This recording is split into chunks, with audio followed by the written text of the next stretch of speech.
Continuamos en Habla el Pueblo. Estamos abordando el tema del presupuesto de la República 2013, intervención del doctor Héctor Vargas Aya. Mi querido Humberto, bienvenido. Qué gusto. Y espero que sea más asidua tu visita. Así lo espero. Bueno, quiero formularte dos preguntas de un solo tiro y espero que me lo contestes. La primera, ¿no crees que estamos en una etapa, en una situación primitiva todavía en materia presupuestaria en el Perú? Porque esto de teniendo un presupuesto tan minúsculo, tan mezquino, no se puede gastar. Y te digo esto ¿por qué? Porque voy a señalar a dos países más chicos que el Perú, que es Chile y Ecuador. Chile tiene 17 millones de habitantes y su presupuesto es de cerca de 60.000 millones de dólares. Y el Perú tiene 30 millones de habitantes, casi el doble del de Chile, y solo recaudará en su presupuesto cerca de 40.000 millones de dólares. Esa es casi la mitad de lo que, es decir, tercera parte o cuarta parte comparando con la población. Cosa similar ocurre con el Ecuador, que tiene 11 millones de habitantes y tiene un presupuesto de 25.000 millones de dólares. Es decir, casi igual al del Perú, ¿no es cierto? Bueno, pues, y estos dos países sí gastan, mejor dicho, invierten casi el 100% de su ejecución presupuestal, es 100%. ¿A qué se debe esta tragedia? ¿Y no crees que esto tiene algo que ver? Porque paralelamente al anuncio de 2 años seguidos de que el Perú devuelve cerca del 30% de su presupuesto que no lo ha gastado, y hay un pedido de los empresarios en el Perú señalando que son demasiados los impuestos y están solicitando la disminución de los impuestos para que el presupuesto no sea tan abultado. ¿No hay una concertación, una supuesta concertación en eso? Esas son mis dos preguntas que te formulo. Sí, un aparente contrasentido. La Hacienda enseña que todo Estado tiene dos clases de recursos: los patrimoniales originarios, los derivados o tributarios. No tenemos recursos originales o patrimoniales porque nos deshicimos de nuestras empresas públicas. No tenemos ingresos por tarifas. Nuestros recursos son solo tributarios. Rebajar los tributos sería incumplir un principio de equidad, de equilibrio que ordena la Constitución para el presupuesto nacional. Más bien la presión tributaria, que está en más o menos 15% del PBI, debe tener una tendencia a 16%. La superintendente ha dicho que esa es la expectativa. Es una variable macroeconómica para el presupuesto del próximo año, subir la presión tributaria. Creo que al no tener más recursos que enjuguen el pliego de ingresos del presupuesto, que no sean los tributarios, consecuentemente debemos ser muy meticulosos en el equilibrio que debe guardar el presupuesto. En este sentido, creo que la comparación con Chile es bastante pertinente. Chile no solamente tiene empresas estatales, sino paraestatales para la explotación del cobre.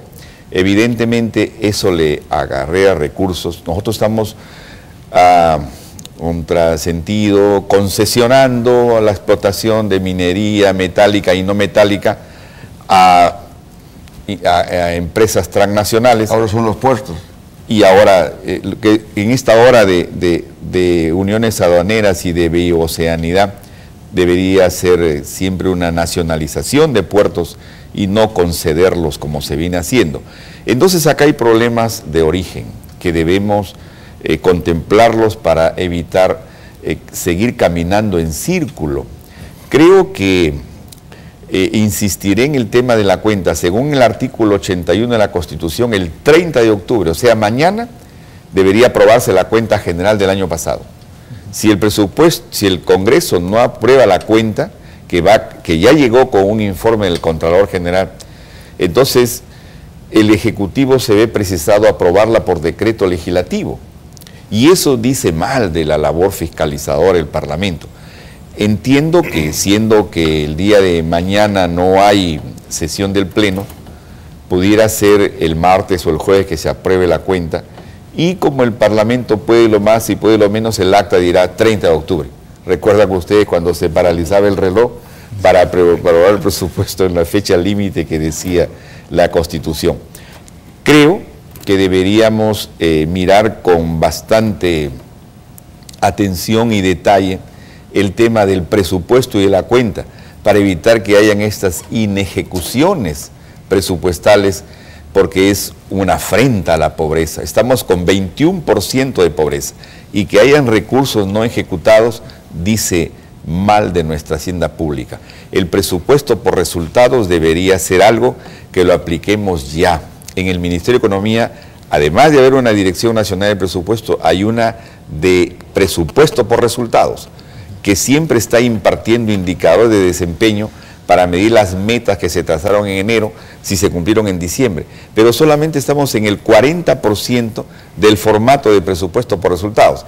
O sea, si el presupuesto del próximo año es de 108.000 millones, alrededor de 50.000 millones está en presupuesto por resultados. El resto no se mide, no se cuantifica, y esto en verdad hace pensar que estamos pues en una época de hace 30 o 40 años atrás, en que solamente se incrementaba el presupuesto con el índice de inflación y no había una econometría como la que la hora presente impone.